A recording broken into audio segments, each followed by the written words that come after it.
I'm from Queens College, City University, New York. The University of Virginia. University of Texas at Austin. Guatemala. The American University in Washington, D.C. UNC Charlotte. Vanderbilt University. The University of Queensland in Brisbane, Australia. University of Maryland. Arizona State University. Are you Republicans? Are you Democrats? What are you?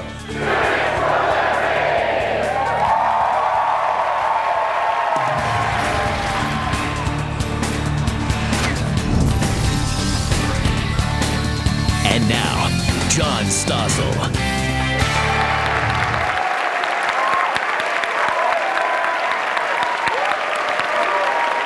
I'm in Washington, D.C. This is a place that could use a lesson in liberty, and we'll try to give them one, because I'm surrounded by students here, more than 1,000 of them, who've traveled to join a conference called Students for Liberty. Because here in Washington, life is dominated by Democrats who want to take away our economic liberty, Republicans who often want to take away our personal liberty. But there are a couple exceptions to that, and one is Congressman Justin Amash from Michigan.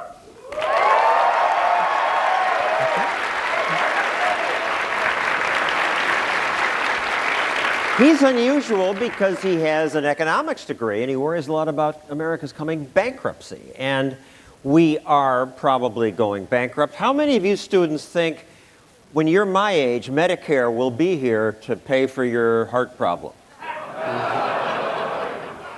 You're wise. I'm sorry. We will have spent all the money. But Republicans aren't talking about fixing this.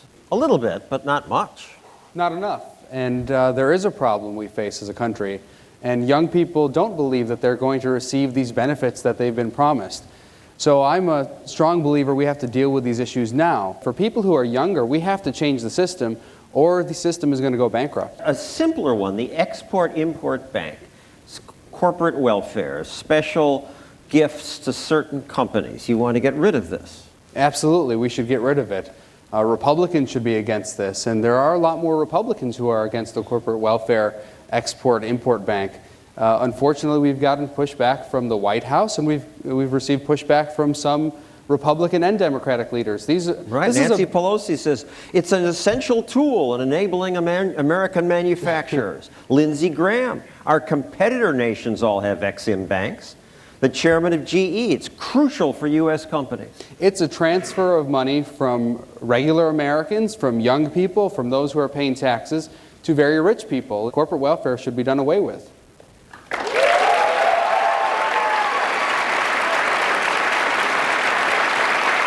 Justin Amash is also an unusual congressman because he explains his votes. He does it on social media. When Congress finally voted to approve the Keystone Pipeline recently, Amash was the only Republican to vote no. Why? The pipeline's a good... What's with you people? I want the oil. The pipeline's a good thing. But the way that the bills have been written are such that one company is receiving a special benefit from the government. If you're going to improve the approval process, you have to approve it for every company. You can't just decide that one company is going to be exempt and every other company has to follow the laws. That's what Hayek was firmly against, F.A. Hayek, one of my heroes. And you...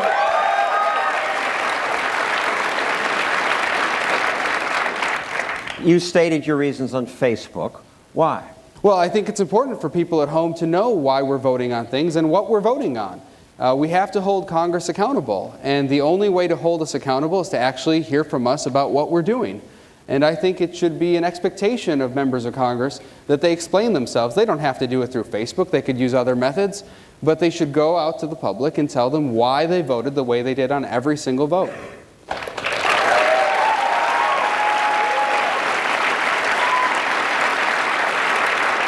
Let's just take one issue before we go to questions. The Patriot Act is coming up for renewal, or parts of it, and one part is the NSA big data collection. That's right. And you have opposed this, and I have taken heat from you libertarians because I say what Obama says. It's just metadata. It's not your personal phone call, and it might stop terrorism. So educate me. The government's collection of metadata is just as dangerous as its collection of content. If the government were collecting content, I would think that that's a bad thing, but metadata is equally bad. And I think people need to understand that with metadata, they can figure out what you're doing throughout your life. They can figure out who you're calling. They can figure out whether you have a medical condition. Think about all the phone records that you have and all of the ways in which the government can decipher based on who you're calling, when you're calling them, and how long you're talking to them, what you're doing each day. Your fellow Republican, the former House Intelligence Committee chairman, said this program was used to stop a terrorist attack in the last few years. I mean, people do want to kill us. There are people on the Intelligence Committee who will say just the opposite, who say that this program hasn't been effective, it's not useful, and even setting all that aside, even if it were effective once in a while, we have a Constitution that we have to follow.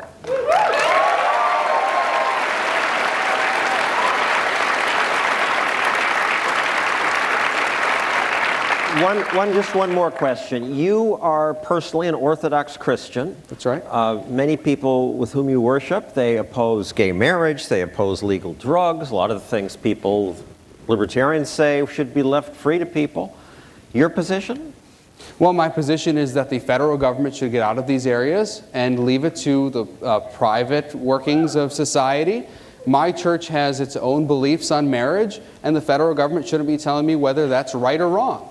So I don't think there should be... All right, students, you have questions for Congressman Amash?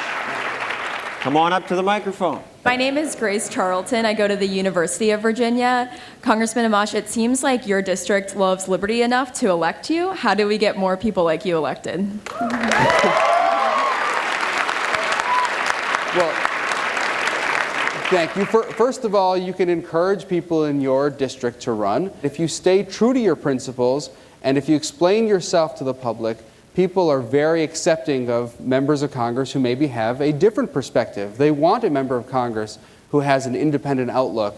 They do? Absolutely. When I go home, I hear from Democrats and Republicans who say, thank you for what you're doing. I might not agree with you on every vote, but at least you're explaining yourself and at least you're thinking for yourself.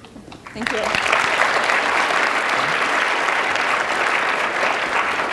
Hi, my name is Zach Silverman. I go to Clemson University. And last night at this conference, we had Edward Snowden speak to us via Skype. And my question is, how do you think Edward Snowden's actions would be judged differently by the media, especially if he had exposed the same level of corruption and lawlessness from within a corporation rather than from within the government?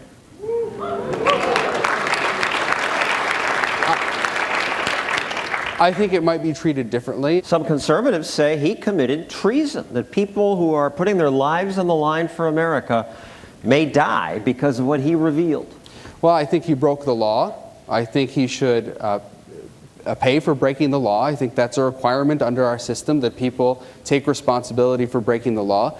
But I also think that the law is bad the way it's written. The law should be changed. We need to allow people on the inside who are whistleblowers to come to people on the outside, like a member of Congress. For example, Snowden and others like him cannot come to a regular member of Congress like me. They have to go through the Intelligence Committee. And that's outrageous. They should be able to go to anyone in Congress. We all have clearance, and tell us about the problem so that we can address it. Thank you.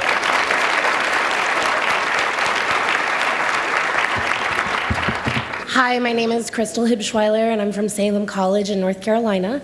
And we recently spoke about how our generation is financing Social Security and other things, but yet we are voting to spend in the budget all this money on NSA.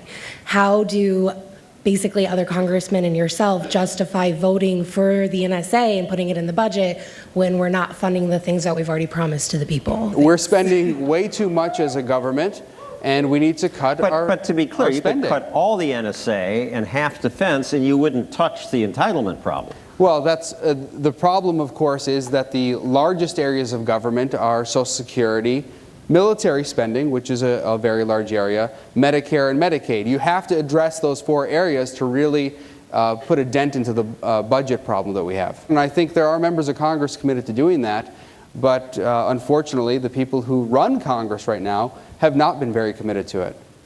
Thank you.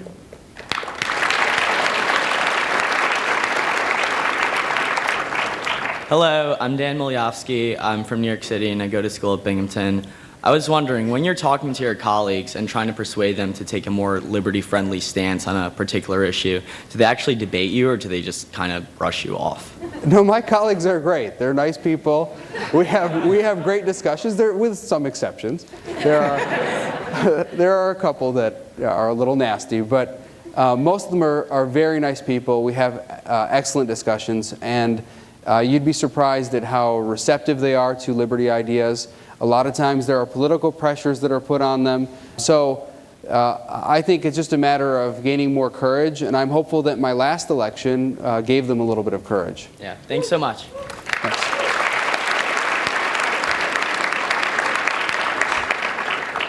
I'm like really starstruck right now.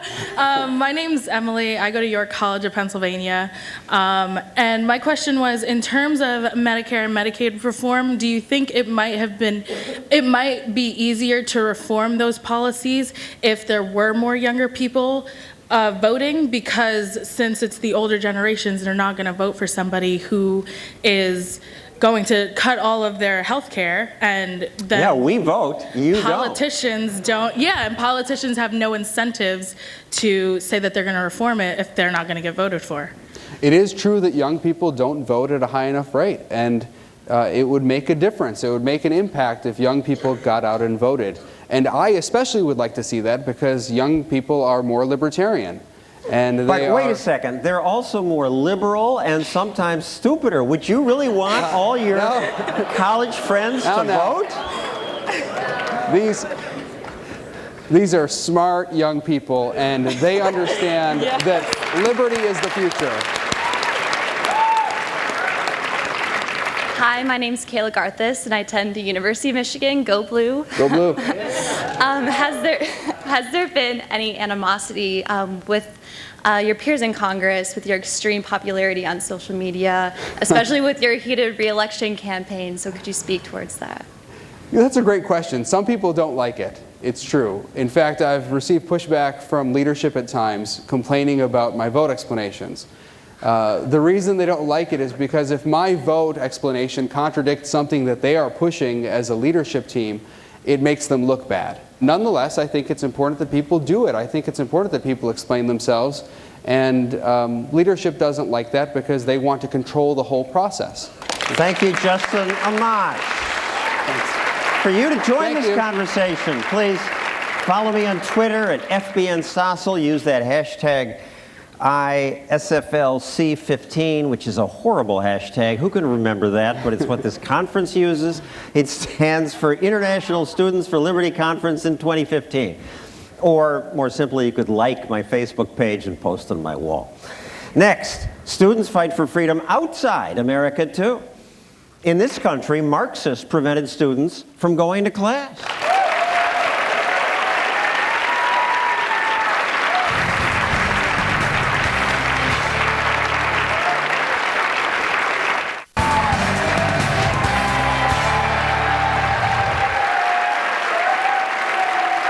We're back in Washington at the Students for Liberty Conference. More than 1,000 students came here to advocate for a free society.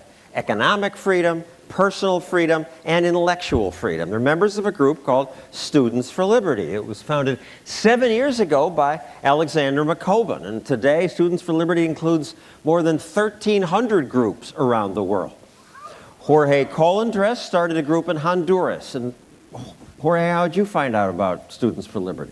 Well, it all started in 2009 when my country went through a very deep crisis.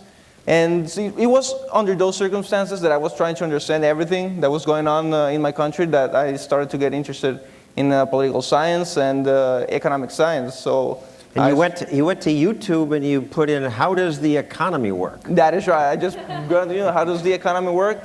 And I found Milton Friedman videos from Liberty Penn and a lot of Learn Liberty videos from the Institute for Humane Studies. Learn Liberty videos, they include things like 4-way economists think we're all wrong, why does 1% of history have 90% of the wealth, sexonomics, what not to do on Tinder, they vary them. And from this you learn that we know what makes a country prosper. They weren't doing it in Honduras.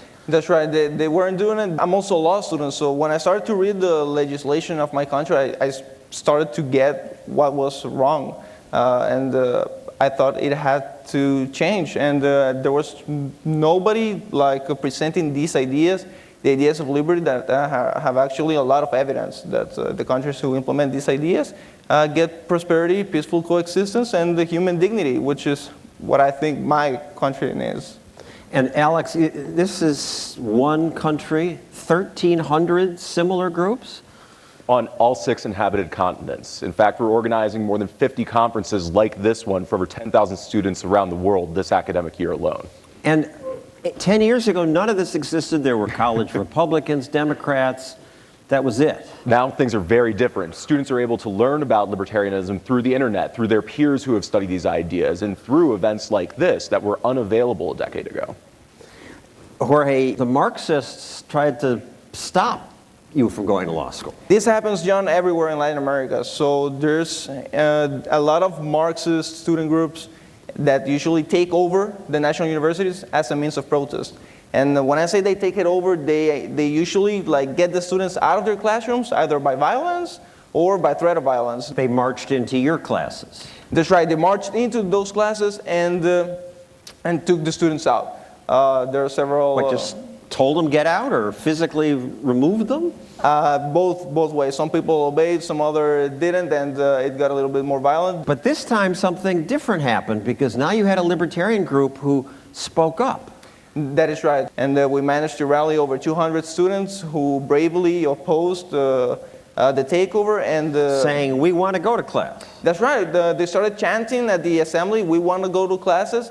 And you could see the Marxist students wouldn't believe what was going on because they had never been opposed before. And they also called you a terrorist on social media. They were telling me I was a right-wing fascist. They were saying that I had threatened them with bombs. Unfortunately, this kind of experience is becoming all too common for us to see in Students for Liberty. Last year in Venezuela, during the student protests against the Maduro regime, we took the threats against some of our student leaders so seriously, we helped evacuate them to a neighboring country to protect them. But more recently, we've seen Nazis break into Students for Liberty events in Serbia and assault some of our students to try and shut down conversations. We've seen our students arrested in the Gambia. We actually just learned about one of our students being beaten up by police in Ethiopia just a couple of weeks ago, simply for holding an event to discuss these ideas. But the inspiring thing is that students like Jorge and others aren't backing down in the face of these thugs. They're continuing on. And fortunately, most of you are from America. You haven't had this happen. Do you have questions for Alexander or Jorge? Come up to the microphone. John Hernandez. I'm from Bristol, Virginia. I go to the University of Virginia. My question was for Jorge. I had a cousin recently, I guess not recently, last year, that was protesting in Venezuela and was put in jail. And I was curious, Jorge, what do you think the future for Central and South America is moving forward? South America has the same resources we have, but it stayed poor when North America got rich. Do people have a sense that it was government that did that? I don't think they did. All the history and the sociology teachers, they always give like a Marxist view of history and tell us how America became rich by exploiting Latin America, which makes no sense at all. Hi, my name is Sally Jerica. I go to University of Waterloo in Canada, Ontario. I'd just like to know what was going through your mind when you were taken hostage. Of course, we were a little afraid, but we actually had more support than we thought we had. But when the chanting started, when all of the students started chanting, "We want classes," then that's when I found out how broad our support was, and I saw how they were probably even more afraid than we were. A week later, when they tried to take over the university again, for security reasons, SFL Honduras decided not to participate, but the students from UNAVS, the state university, they stood up by themselves and didn't let the Marxist students take their university.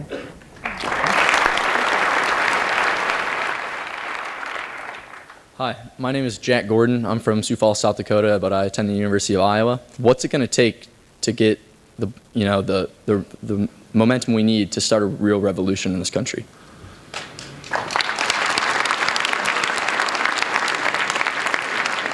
It's It's going to take you and everyone else in this room to take personal responsibility for making this country a freer place. Joining SFL leadership programs, organizing more events like this, making liberty one of your life projects, and then changing society to support freedom more broadly. Remember what Jorge said. There were more people who supported the anti-shutdown movement than people who supported it. There are people who supported the shutdown. It's the same case with what you're doing. There are more people who agree with the principles of liberty and support our ideas than we really know. Thank you, Alexander and Jorge. Coming up, students with guns.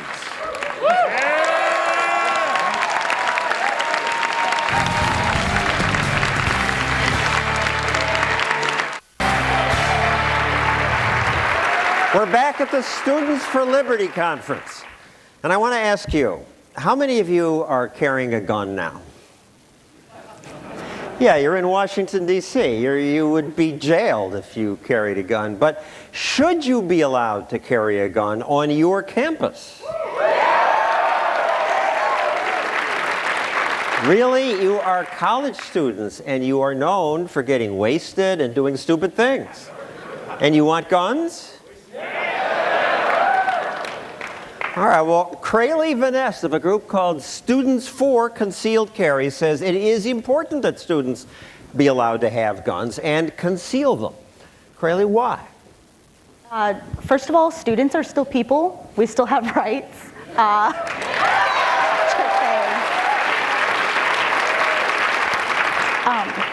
Creating a gun-free zone it's effectually impossible. And that's what a lot of colleges do. They say this is a gun-free zone. The smart thing that a smart criminal will do is find someone who is not able to fight back. You create an entire population of vulnerable students when you tell them that they can't, with a license even, carry a firearm for self-protection. And you're not saying all students, you're saying obey the state age laws. Some of the students are quite young, but of whatever the age majority is. What about my point about all the people getting drunk? It's already illegal to carry while you're drinking, so the whole mixing guns and alcohol argument, that's already illegal. The whole argument is that criminals aren't following the laws. People who are following the laws need to be able to protect themselves. A few universities do allow concealed carry. Colorado State began allowing it in 2003. Violent crime there is down 60%. Colorado University kept its carry ban. Violent crime is up 35%. When you create a victim-rich environment, a gun-free zone, it just attracts criminals. It's a natural response.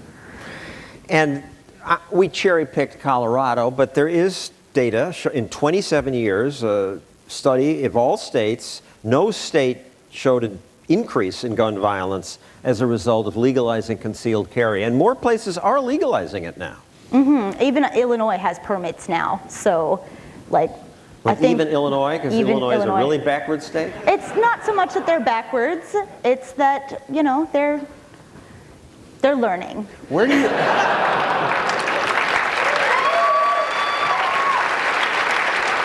We have questions for Crayley? Please come up. Hi, my name is Eric Hygas. I'm originally from California, but I go to school out here in DC, so two places that aren't very friendly to guns. I'm sorry. I was wondering, what kind of education programs or what kind of message have you given to get people over the stigma that guns have, that guns are bad and that they kill people? What has been effective? So, guns do kill people. People kill people. People kill people.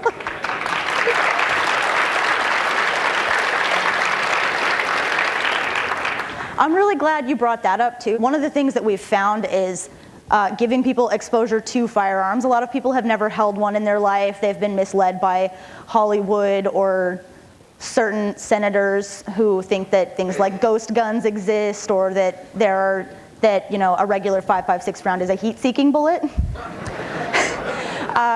One thing that we do is we'll raffle gun safety courses that have a live fire portion, or we'll just have people come in who are students just like they are, who've had a different experience, and it's contact with firearms and with people who carry firearms. You realize they're not crazy, they're not violent. People who carry firearms generally have a really great sense of responsibility because you're raised with it.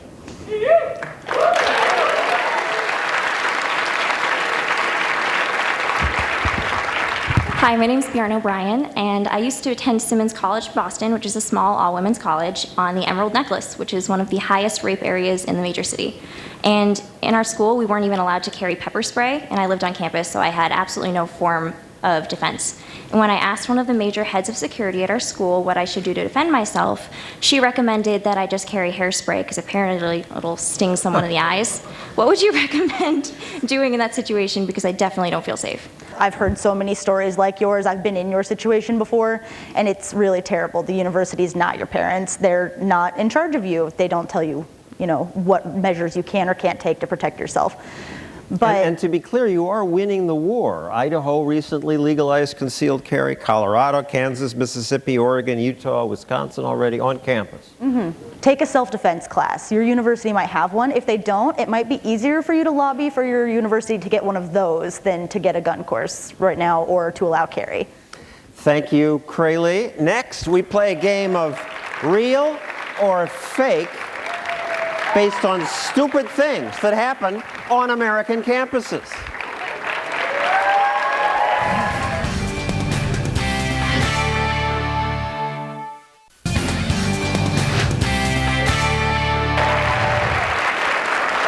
I hear that on campuses, political correctness is now so out of control, so insane that people can't even tell what's real or what's fake. So let's test it with you in the audience. Some of you have these signs. A college president recently said, "All lives matter," and then apologized for saying that. So is that real or fake?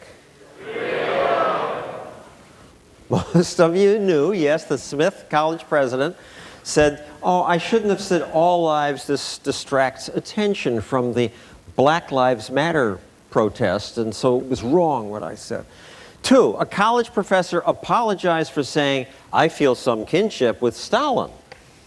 Real or fake? Yeah, you're pretty split on that. It is fake. Montclair University professor did not apologize. Stalin maybe killed 30 million people. He said, "Stalin never committed a crime." Finally, one more. A college student wrote a school newspaper column making fun of microaggressions. Students then vandalized his dorm room. True or false? True. You know about that, and that's good because that student is here with us. Omar Mahmoud, he's here along with Greg Lukianoff, who follows cases like these. Omar, what did you write about microaggressions? Oh, it was a really tame satire. My dad, who might disagree with me politically, actually said that was classy. So these people, the fact that they reacted so intolerably to what I wrote kind of serves ironically to demonstrate how intolerant they are. This audience knows what a microaggression is. Explain what's going on in the campus. Microaggression, they say, is like a paper cut. So someone might look at you strangely. Someone might mispronounce your name. You're trying very hard to do that, right? So thank you. But the point is, it can be anything. It can be anything. Princeton University just started something called Tiger Microaggressions, and no one is allowed to tell anyone else what is a microaggression and what isn't. Basically, whenever you're offended, you can play the victim card, and it gives you a certain power. And Greg, this is a growing movement? Not only do you have a right not to be offended, you have a right to be confirmed in every possible way. We've made it very difficult to talk about anything on college campuses, and we come up with theory after theory to actually shut down rather than facilitate debate. And Omar, in your article, you have a fictitious character who falls on stairs and then refuses help when a white man offers a hand. And the character says, "I thought it was a manifestation of the patriarchy patronizing me." Your mustache is another instance of the patriarchy here. I mean, I love it, but... So you write this article, and what happened? Well, I was fired from the campus newspaper for creating a hostile environment where I drew I had negated people's existence, I was told. Where I drew the line was when they told me I have to apologize publicly to people who don't even want to tell me who they are. And I was like, come on, have the guts, have the dignity to come and talk to me like a mature adult about what I wrote. After Omar's article was published, some students sneaked into his apartment building, vandalized some things, and left notes saying, "You even go here, leave," along with expletives. Plenty of expletives. Did people argue with you in person or really not? No, this is all behind closed doors, actually. I've sent these perpetrators now 4 texts since December. They've refused to reply. You're just beyond the pale. You just don't. Oh, they do not want dialogue. And it's a theme throughout a lot of what we do, is that they actually tried to invoke harassment law to say that you can't write this incredibly, I would call his satire cute. It was sweet. And they tried to say, well, that's a hostile environment, so we have to fire you. And you see harassment rationales pilled at this giant canon of Title IX harassment. We just had a case, or just there was an incident at the City University of New York system, where they told students that they couldn't, or employees, that they couldn't use either Mr. or Ms. on campus because it would violate Title IX. They pull this out for everything. At Marquette University, it was decided it is forbidden to even question gay marriage. Yeah, part 1, a professor in a class tells a student that we can't really debate gay marriage in class because that would be offensive and wrong. No talking about it. No talking about it. So another professor blogs about this, and they're now trying to fire the professor who blogged about it. And students don't get upset about this? Sometimes they do. The students in this room are terrific students. Students for Liberty has consistently been on the side of free speech and open dialogue. Omar, how has this ended for you? It's ended well. I'm on Stossel. On that note, thank you, Omar, Greg. Coming up, in America Today, a poll shows between socialism and capitalism, young people actually prefer socialism. Ooh.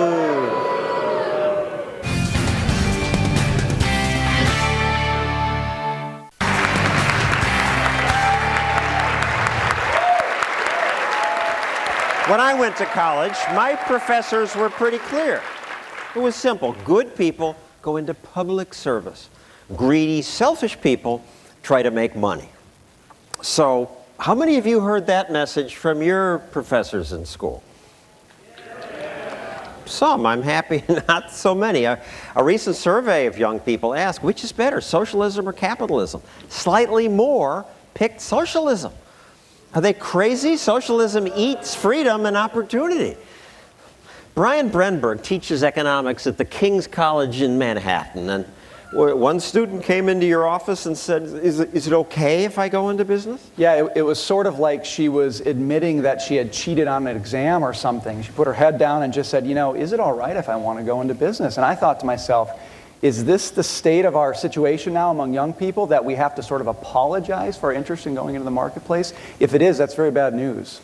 And the King's College, where you teach, is a place more sympathetic than most. It is actually, which is what's so surprising about it. But our students feel this urge to go into the nonprofit space because they have this sense that when they look ahead at their future, there's a fork in the road.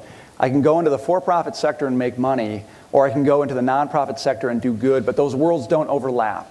They don't get that the only way to really make money in the for-profit sector is to give customers something customers really need or want. Yeah, just about half of millennials surveyed in this poll said that the way the rich get rich is at somebody else's expense. As a result, they're sort of systematically looking away from the private sector and looking toward the nonprofit, social enterprise, NGO sector, and that's a problem because they're just cutting off so many opportunities for themselves. And in countries where there isn't much of a capitalist sector, like Nigeria, Turkey, China, Vietnam, people have a higher view of the marketplace than America. Yeah, they have eyes to see what we enjoy. And I should be clear that the people who said they prefer socialism to capitalism were just people your age, younger than age 30, and it was a very narrow difference. And it may be that they just don't know what socialism means. I think that's actually true. When you ask the question slightly differently and you say, hey, who do you want controlling your life? Private sector interactions or government interactions? Most say, look, I want the private sector to be the determinant factor in my life. And the critics say when we libertarians talk that we're selfish, we don't care about other people, and that's why we support business. I think one thing we tend not to be as good at is pointing out some of the other aspects of the market that actually anti-market folks have claimed, like community, or justice, or relationships, or inclusiveness. These are things that the market actually fosters, but I bet almost nobody in this room would say, I love markets because they foster justice. I love markets because they build community. But they build community because they bring people together. How do they foster justice? Well, because everybody has a shot to go into the marketplace and serve somebody. Markets create that opportunity for them, and we should be talking about things like justice. Students, do you have questions for Brent Burke? Hi, my name's Corey Massimino, and I live in Florida and go to Seminole State College. I agree that in a perfectly free market with competition, that truly the only way to make a profit is to serve customers. But given that the way our current economy works tends to be very corporatist, like you mentioned before, the Export-Import Bank, or things like the Federal Reserve, intellectual property and licensing restrictions and things like that. Don't you think that a lot of the rich people today are getting rich at the expense of others? I mean, half of Congress are millionaires. Do you think they really got rich by serving customers? We tend to pay a lot of attention to the cases where markets break down. And by the way, market opponents love to do that. They love to pay attention to the cases where markets break down. But 99.9% of the market transactions you see every day are cases where it's working well for both people. I would love to see us get better at telling that story, telling that narrative, and actually using some of the language that's been co-opted by anti-market forces and start bringing that back into the fold. I think it's actually ours to begin with.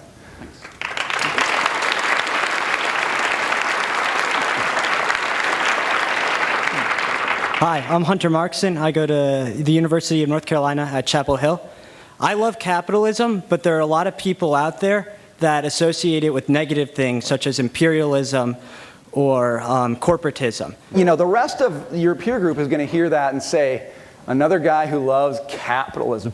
And they say, what is capital to begin with? I don't even know what capital is. So yeah, I think we need to think about changing the way we talk about this. What about, hey, I'm so-and-so, and I love justice. I'm so-and-so, and I love inclusiveness. I love community formation, and that's why I'm a fan of capitalism or free markets.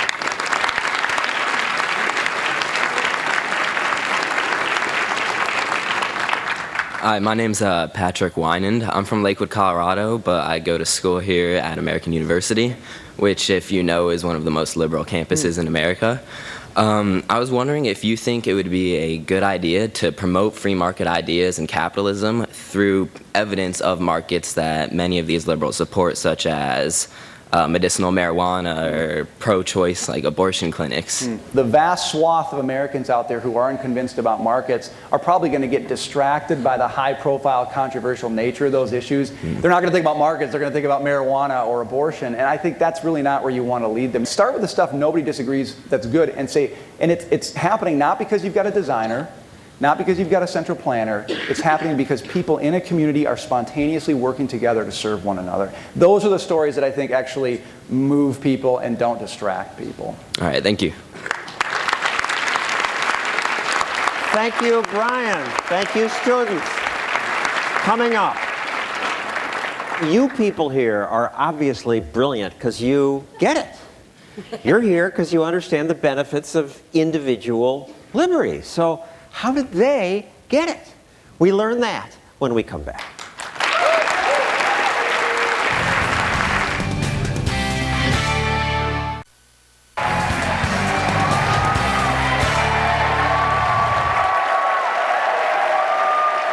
"1,500 students from around the world gathered here to debate what makes for a free society." But I gotta wonder, why are you all here? It's a weekend. You're giving up party time. Why do you care?